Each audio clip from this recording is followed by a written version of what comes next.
To him, it just wasn't realistic that he was ever going to make it out the projects. Let's go. Yeah. And he was right. Look, I'm 100 miles and still running. This funky drum got 100 rounds and still gunning. I feel like dumping one in your pumpkin and feel nothing. The same smoke with a different stroke, you feel drumming. I feel stunning, no Mac Demon is real stunting. I'm good with will at the goodwill hunting. I found out rappers ain't proactive, I'm still bumping. Lost me in my arm beat, I still something. Alright, my poker face, you still bluffing. Cousin, call your Annie up, you feel coming. House of cards, they see him trying to build something. They paying arms, but this arm steal from him. Chill, young, and he smells thuggin' with ill will. And any problem I can't solve, then ill will. Gat down and kill a hill, this kill bill. 5-point palm in your heart gone. This is the seed of heaven. It's willed in my heart and conceived in my soul to rebel. Oppression is hell, a mirage created by the rival of God. Of arteries, harmony, but my heart's in the street. The whole world's now scarred by the mark of the beast. Before the light, it was dark, and darkness is peace. Blackness is the seed of heaven, the essential color to be in touch with, to fall in love with. Look, when photos with sepia tone and record players was something you would keep in your home. Yo, the traveler, the meaning of Tariki was known for the exemplary performance, uniquely his own. I made the 21 pound for some newfound religion. When money's put down, it's only one sound that make OGs and young lions equally proud to listen. The secret amalgamism, my algorithm, coming from where only kings and crowns permitted the darkness. Where archaeologists found my image in parchment rolled into a scroll, holding a message for you. It said the only thing for sure is tax and death and trouble. The anomaly, sworn solemnly, high snobbery, Freakonomics, a war policy, dichotomy. That's heaven and Hades, Tigris and Euphrates. They're how we got so far from inspired. This is the seed of heaven. It's willed in my heart and conceived in my soul to rebel. Oppression is hell, a mirage created by the rival of God. Of arteries, harmony, but my heart's in the street. The whole world's now scarred by the mark of the beast. Before the light, it was dark, and darkness is peace. Blackness is the seed of heaven, the essential color to be in touch with, to fall in love with. The rejection of what's right can mean you're in denial. It either breaks you or makes you become hostile. I swallow many lies before chasing the truth. In the beginning there was darkness, beautiful youth. How would life be without night? No tranquility, no way to get away and rest, no stability. I can't see the sky without the moon and the stars. The sunlight blocking everything, the king are involved. People worship the Madonna in the shrines of Spain. I'm proud to share the same blood type in the veins. The Holy Mother, the loneliest color remains. Can't be tampered, diluted and changed. And try to make you not want it. Under Section 107 of the Copyright Act of 1976, allowance is made for fair use for purposes such as criticism, comment, news reporting, teaching, scholarship, and research.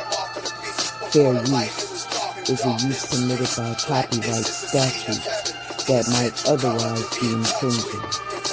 Non-profit, educational, or personal use tips in the balance of the favor of fair use. Mind elevation, man. Fuck that petty shit. You don't need it. Real.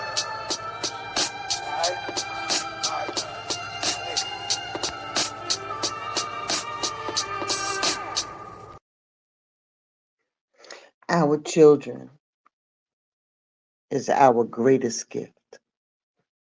The greatest gift that we could ever have in our lives. But oftentimes when it comes to parenting, it doesn't come with a manual.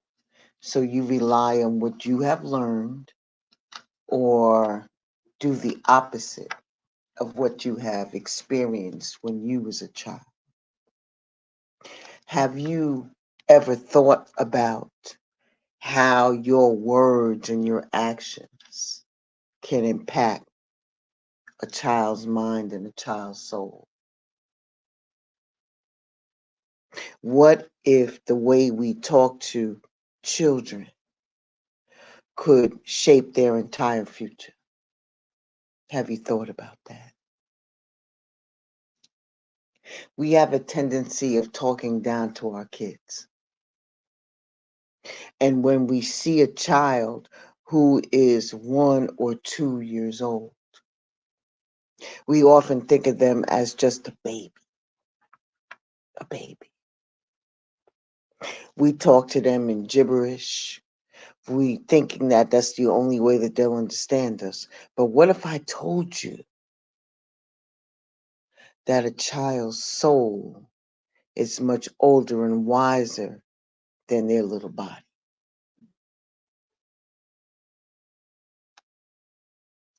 Imagine that a recording that you have, whether it's a record or a CD or whatever, was taken out like you found it, like it was taken out of an old player. And then you try to put it into a new one. The new player may not be fully developed, but the CD itself is complete and full of information. That's what it's like when you have a child's body and a brain that are still developing, but their soul is mature and carries all the experiences from past lifetimes.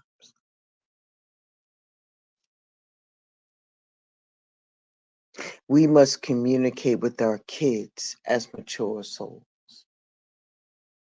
not just as young bodies. We have to give them the respect of their stature. And understanding that even though a child's brain and body are still growing, their soul is fully capable of understanding. That means that we should talk to them with respect and dignity, just like we would with an adult.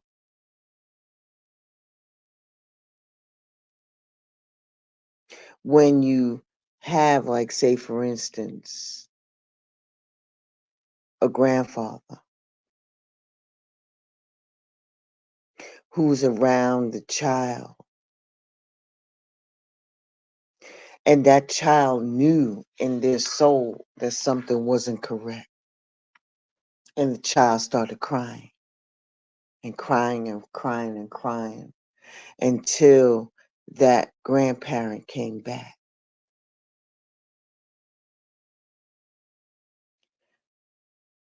When a child is told that an adult is coming back for them, they have a tendency of calming down and waiting for that adult to come back. Even young babies or toddlers understand what we say to them. They get it. The soul listens and comprehends everything, even if a child cannot fully express it yet.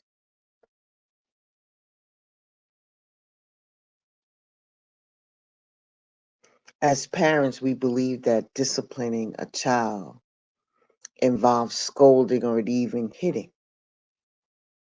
But think about how you feel when someone raises their hand at you. It's not just a physical pain, it's a feeling of disrespect and hurt.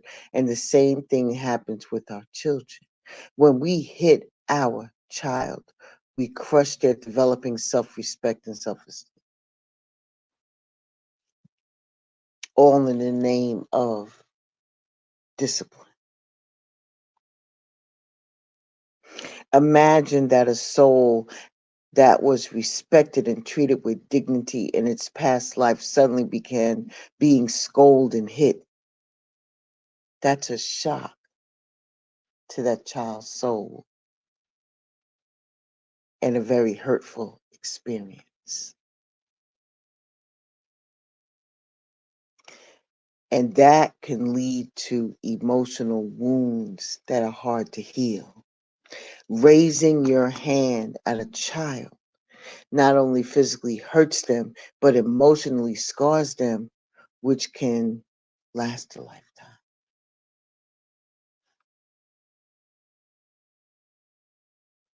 Instead of celebrating who our children are, we know that a child will believe whatever you tell them because you're the parent.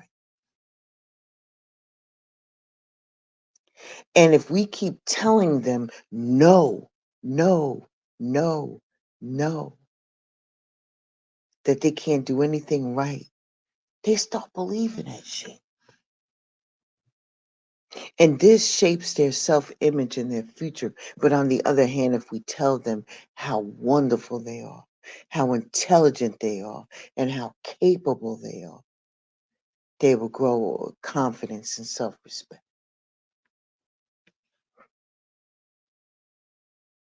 Think about it. If we keep telling a child that they can't do something, they will believe it for the rest of their life.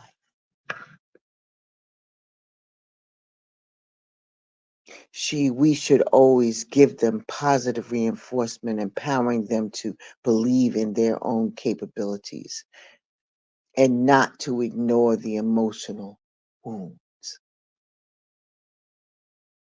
We all have made mistakes in our past, and it's never too late to change.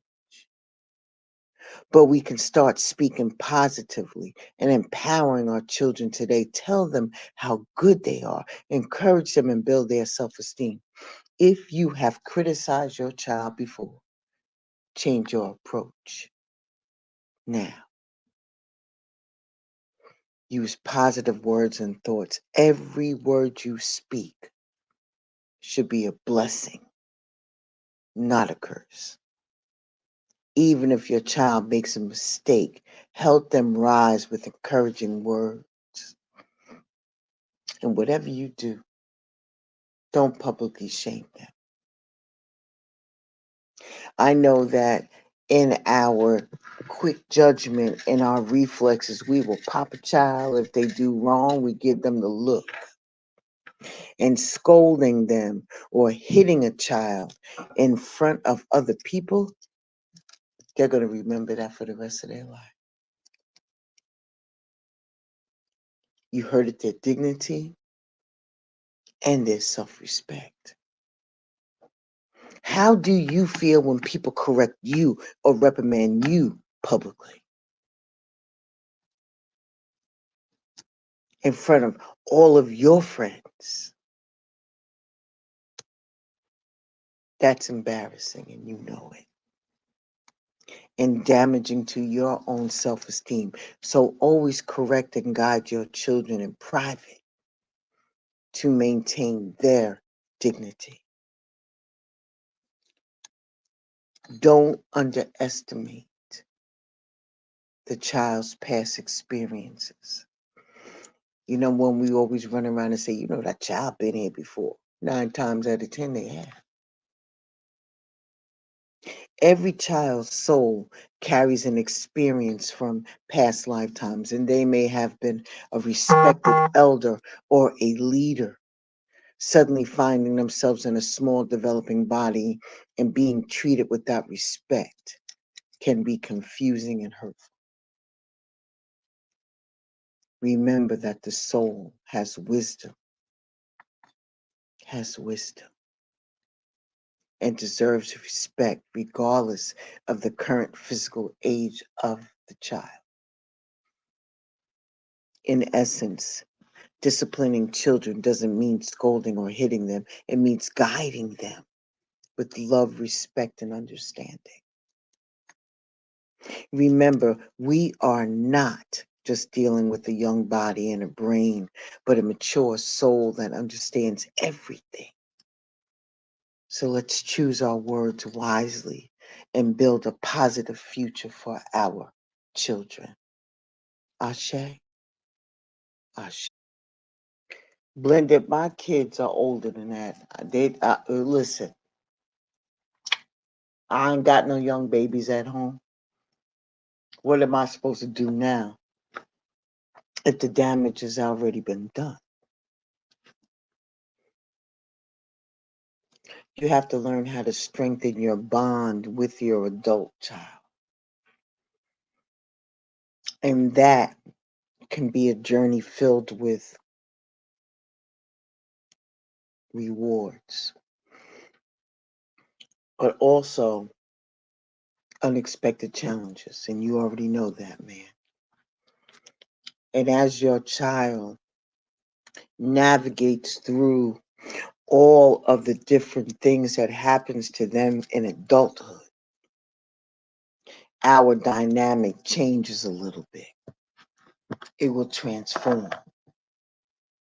And that will make us change as well.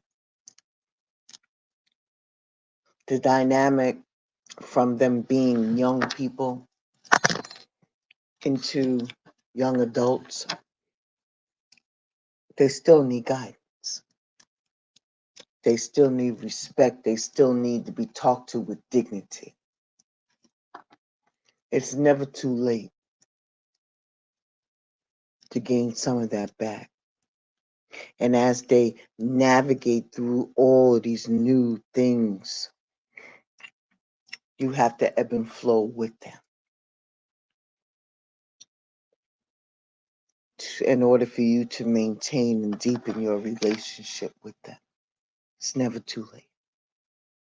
You can forge a deeper and a more meaningful connection by embracing open and honest communication with your child.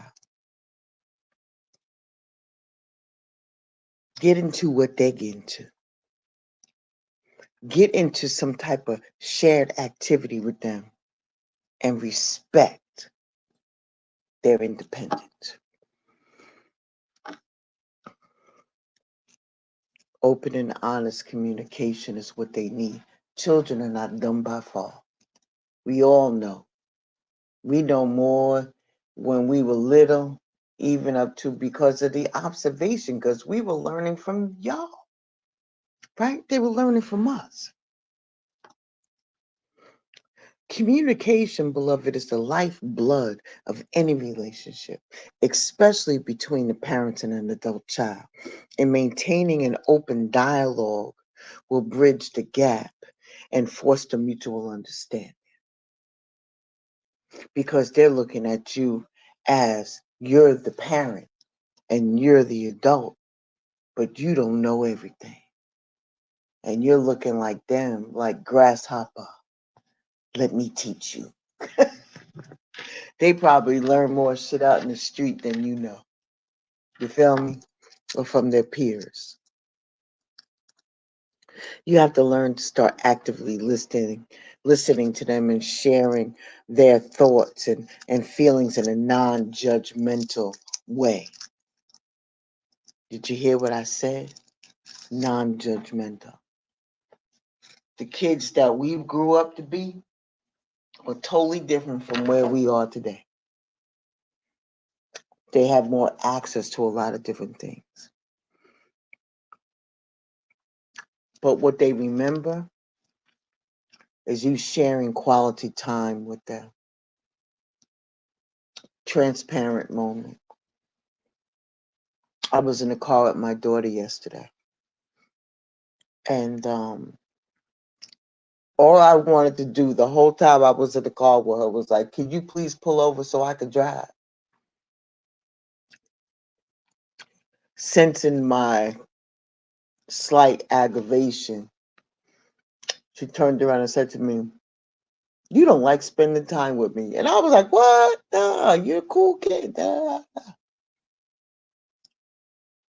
And then she turned around and said, no, you can't drive my car. So where it would have taken 30 minutes to get from one destination to another, it took us like an hour and a half because she's listening to GPS. And I told her, I said, listen, you ain't got to listen to the GPS all the time. And she said, I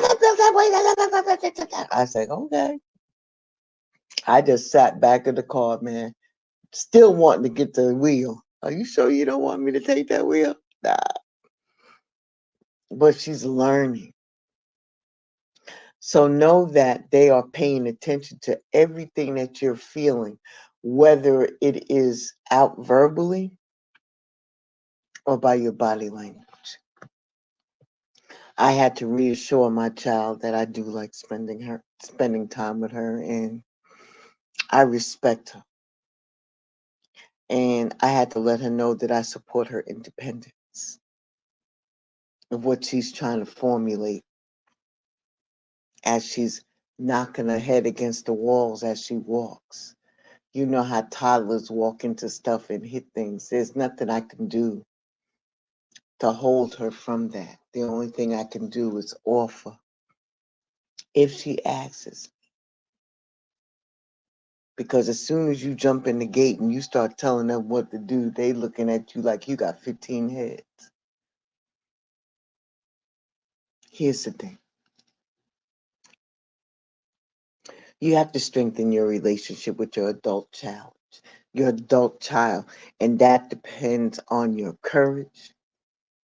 You have to have some understanding and a willingness to adapt. Open and honest communication. Their souls have been here before. It's going to take some time for them to recognize who they are. Give them that time. Nurture them. Enhance that bond that you have with them. Remember, you have more years behind you than you have in front of you. They're just begun.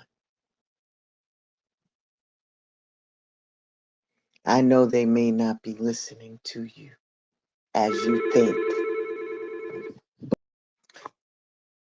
So remember, respect them, approach them with trust and respect and emotional connection. Ensure that your relationship with your adult child remains resilient and supportive. Respect them.